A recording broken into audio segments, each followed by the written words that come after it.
বাংলাদেশের সরকারি দল এবং প্রধান বিরোধী দল জামাত এবং বিএনপি, এই দুইটা দলের মধ্যে কোনো প্রকার আদর্শগত, কোনো প্রকার নীতিগত পার্থক্য নাই। ঠিক তেমনি ভাবে ছাত্র দল এবং ছাত্র শিবিরের মাঝে কোনো প্রকার পার্থক্য নাই। তাদের আদর্শিক জায়গা সবসময় একরকম ছিল, এখন একরকম আছে।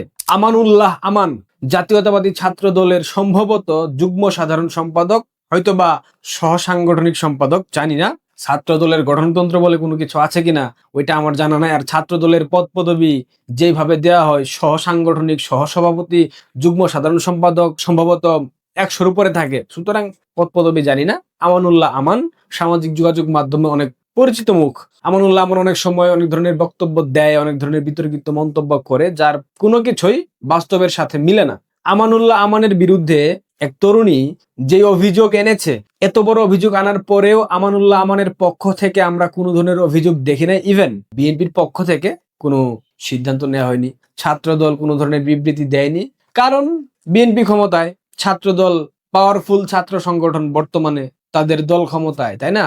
সো আমানুল্লাহ আমানের বিরুদ্ধে কেউ অভিযোগ আনলেই কি, না আনলেই বা কি? বিএনপি, ছাত্রদল, যুবদল, স্বেচ্ছাসেবক দল, ইসলামী ছাত্র শিবির, জামায়াত ইসলাম, এরা যখন রেপ করে, এরা যখন হোটেলে অন্য নারীদের নিয়ে যায়, অন্যের বউয়ের সাথে পরকিয়া করে, রাত 12টায় পুকুর পাড়ে দেখা করতে বলে, পরবর্তীতে এইসব কিছু আবার মুতা বিয়ে নাকি একটা থাকে না, ওগুলাতে ব্যাখ্যা দেয়। দেখেন, আমানুল্লাহ আমান ছাত্র দলের আগামীর সভাপতি সাধারণ সম্পাদক পদপ্রার্থী, অনেকেই বলে ছাত্র দলের শীর্ষ নেতা হয়ে যাচ্ছে আমানুল্লাহ আমান। তার বিরুদ্ধে যে নারী অভিযোগ দিয়েছে, তার মুখে এই কথাগুলো শুনে আমি দেশবাসীর কাছে বলবো যে আমার বাবার মৃত্যুর জন্য আমানুল্লাহ আমান দায়ী। ও আমাকে ধর্ষণ করে, সেই ভিডিও ধারণ করে আমাকে ব্ল্যাকমেল করে আসছিল।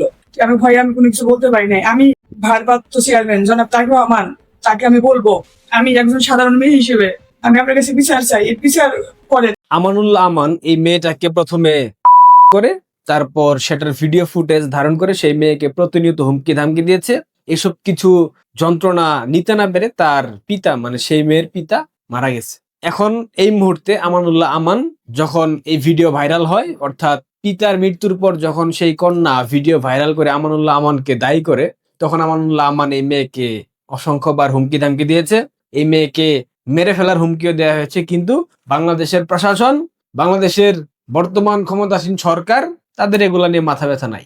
এবার আসেন ছাত্র শিবিরের একজন কুলাঙ্গারের চরিত্র। গতকাল সামাজিক যোগাযোগ মাধ্যম ফেসবুকে একটা ভিডিও ভাইরাল হয়। সেই ভিডিওটা ডাকসুর সমাজ সেবা সম্পাদক এবি জুবায়ের কয়েক মাস পূর্বে ফেসিস্টের দোসর ট্যাগ দিয়ে ঢাকা বিশ্ববিদ্যালয়ের একজন সম্মানিত শিক্ষককে অনেক বাজেভাবে হেনস্থা করেছিল এই এবি জুবায়ের। এদের মুখে সবসময় নীতির কথা, নৈতিকতার কথা, সাম্যের কথা, কিন্তু এদের অন্তর কুৎসিত। এরা এমন জঘন্য, যেই জঘন্য কাজ আমরা কেউ ভাবতেও পারি না, আমরা কল্পনাও করি না যে ধরনের কাজ, সে ধরনের কাজ এই রাজাকারের বাচ্চারা করে। মুখে বলতে পারতেছি না, ভিডিওটা দেখেন আপনারা। এই শোনো, এই চুপ চুপ চুপ চুপ, এই চুপ কর ভিডিও, চুপ চুপ, এই চুপ চুপ চুপ, এই চুপ। এই যে আমরা বিরুদ্ধে আসছি কাজ করতে, এই দুইজন চুষাইছে, এই দুইজন চুষিয়ে টাকা দেবে না, এখন চলে যাচ্ছে।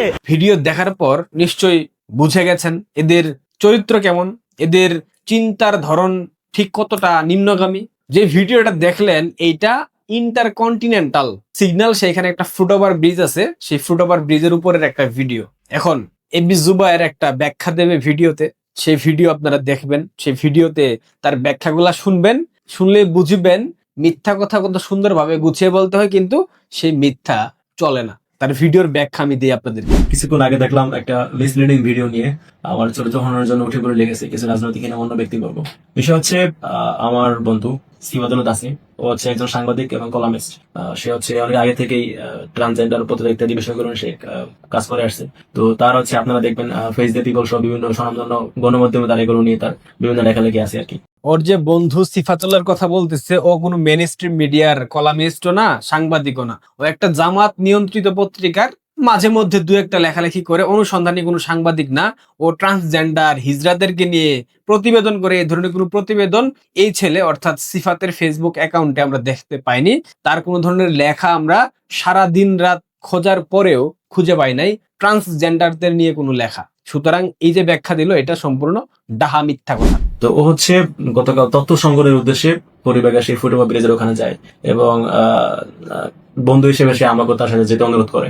তো আমি তার সাথে যাই, যেতে রাজি হই, এবং যেহেতু আমি ওখানে যাবো একটা সেন্সিটিভ বিষয়, এই জন্য আমি শুরুতেই শাহবাগ থানায় হচ্ছে আমি অবহিত করে যাই বিষয়টা। একজন এসআই কে বলে যাই যে আমরা ওখানে যাচ্ছি, আপনাদের একটা পুলিশ ফোর্স ওখানে পাঠান। তো আমি তাদেরকে অবহিত করে সেখানে যাই। তো যাওয়ার পরে আমার যে সাংবাদিক বন্ধু হচ্ছে ওদের কাছে জিজ্ঞাসাবাদ শুরু করতেই, জানতে চাইতেই তারা হচ্ছে আক্রমণাত্মক তেড়ে আসে, গালি দেওয়া শুরু করে এবং হচ্ছে মানে নানাভাবে তারা সিন ক্রিয়েট করার চেষ্টা করে। সেই ছেলে অর্থাৎ যেই সাংবাদিক তার বন্ধু, সে যদি ঢাকা বিশ্ববিদ্যালয়ের প্রতিনিধি হয় তাহলে অনুসন্ধানী প্রতিবেদন যদি করতেও হয় সেটা ঢাকা বিশ্ববিদ্যালয় ক্যাম্পাসের মধ্যেই করতে হবে। পরিবাগ থেকে ঢাকা বিশ্ববিদ্যালয় ক্যাম্পাসের দূরত্ব মিনিমাম 1 কিলোমিটার, অর্থাৎ পরিবাগকে ঢাকা বিশ্ববিদ্যালয় ক্যাম্পাসের কোনো এরিয়া বলা চলে না, বলা যায় না, বলা হয় না। তাহলে পরিবাগে রাতের বেলা কিভাবে অনুসন্ধানী প্রতিবেদন সংগ্রহ করার জন্য সে যায়, কিভাবে হিজড়াদের সাথে সাক্ষাৎ করার জন্য, কথা বলার জন্য পরিবাগ ব্রিজে যায়, আবার সেটা ঢাকা বিশ্ববিদ্যালয় প্রতিনিধি হয়ে? এসব গুজব দিয়ে চলে। থানায় জানিয়ে আসছে, সামাজিক যোগাযোগ মাধ্যম ফেসবুকে আগে থেকে একটা স্ট্যাটাস দিয়ে আসছিল, যদি পরবর্তীতে তারা কোনোভাবে ভাইরাল হয়ে যায় কিংবা কট খায় ওইটা যেন দেখাতে পারে, অনলিমি করে রাখা ছিল। আকাম ঘটার পর সেটাকে পাবলিক করা হয়েছে সেই স্ট্যাটাস। চিন্তা করেন কত বড় ক্রিমিনাল এই জামাত শিবিরের কর্মীরা। চিন্তা করেন হিজড়া সম্প্রদায় বাজে ভাবে সিন ক্রিয়েট করতে পারে। তোরা ঢাকা বিশ্ববিদ্যালয়ের শিক্ষার্থী, ঢাকা বিশ্ববিদ্যালয় ক্যাম্পাসের প্রতিনিধির সাথে একটা জায়গায় গিয়েছিস, সেখানে গিয়ে হিজড়াদেরকে দিয়ে চুষিয়েছিস, এরপর অর্থ না দিয়ে চলে আসবি, আর হিজড়ারা তোকে চুমো দিবে। একজন হিজড়া আপনার কাছে আসলো, 10 টাকা চাইলো কিংবা 20 টাকা চাইলো, আপনি যদি দেন আপনার সাথে সেকেন্ড কথা বলবে? চলে যাবে না? ফোন বের করে ভিডিও করবে? এটা বিশ্বাসযোগ্য কথা? কখনোই না। তার মানে তারা সেই কাজ করিয়েছে, সেই কাজ করানোর পর হিজড়ারা টাকা চেয়েছে, টাকা দেয় না, এরপর হিজড়ারা ফোন বের করে ভিডিও করে সেটা সামাজিক যোগাযোগ মাধ্যমে ভাইরাল করে দিয়েছে গতকাল রাতে। এটা মেইন স্ট্রিম থেকে শুরু করে সব জায়গায় ভাইরাল। এরপর যে ব্যাখ্যা দাঁড় করানো হয়েছে সেই ব্যাখ্যা ধোপে টেকে নাই AB Zubair. By the way, হিজড়ারা যদি পতিতাবৃত্তি করে সেইটা ঠেকানোর দায়িত্ব প্রশাসনের। এবি জুবায়ের ডাক ছুড়ো না, তোমারও না। আর তোমরা সংবাদ সংগ্রহের জন্য গিয়েছিলে, নিউজ করার জন্য গিয়েছিলে, তোমাদের ক্যামেরাম্যান কোথায়? যাই হোক, এইসব লম্পট, ধান্দাবাজ, বাটপার, চরিত্রহীন এদের সম্পর্কে আসলে আর বেশি কিছু বলার নাই। যাহাই ছাত্রদল তাহাই ছাত্র শিবির। একজন ধর্ষক আর একজন হিজড়াকে দিয়ে চুষানোর পর টাকা না দিয়ে চলে আসে, এটাই জুলাইয়ের গৌরব। জুলাই এইটাই দিয়েছে, এই স্বাধীনতা দিয়েছে যে থার্ড জেন্ডারকে দিয়ে চুষানোর পর টাকা দিতে হবে না। এটা জুলাইয়ের অবদান। আমানুল্লাহ আমান একজন নারীকে ধর্ষণ করেছে, তার পিতা মরে গিয়েছে, এখন সেই নারীকে প্রতিনিয়ত হুমকি দামকে দিচ্ছে, কিন্তু কোনো বিচার হবে না। সালাউদ্দিন আম্মার প্রতিনিয়ত সাধারণ শিক্ষার্থীদেরকে স্বৈরাচারের দোসর টেক দিয়ে মারপিট করছে, কোনো বিচার আচার হবে না, প্রশাসন কোনো প্রকার হস্তক্ষেপ করবে না, কোনো প্রকার স্টেপ নেবে না। এটাই জুলাইয়ের অবদান। আর জুলাইয়ের এই অবদানের কারণেই তারা এখন অবাধে এই ধরনের কাজ করছে। এবি জুবায়ের, তোমাদের ছাত্রী সংস্থার অনেক নারী তো ছিল, তাদের কাছে যেতা, ঝুমার কাছে যেতা, না হলে নুসরাত তাবাসসুম ছিল, উমামা ছিল, তাদের কাছে যেতা। কেন তুমি এই কাজটা করলা? তাও আবার জুলাই মাসেই। মানে করবি কর, জুলাই মাসেই করতে হবে? ছি, মানুষ বুঝে গিয়েছে জামাত শিবিরের চরিত্র কতটা জঘন্য, কতটা নোংরা, কতটা কুৎসিত। ইভেন ছাত্রদলের চরিত্র কতটা কুৎসিত এই আমানুল্লাহ আমানদের কাজকর্ম দেখলেই বোঝা যায়।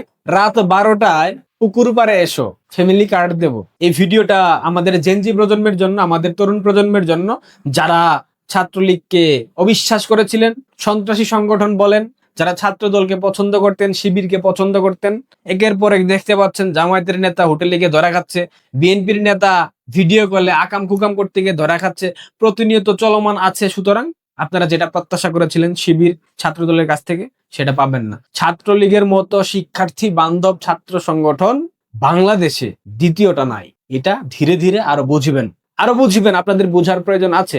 ভালো থাকবেন, ধন্যবাদ।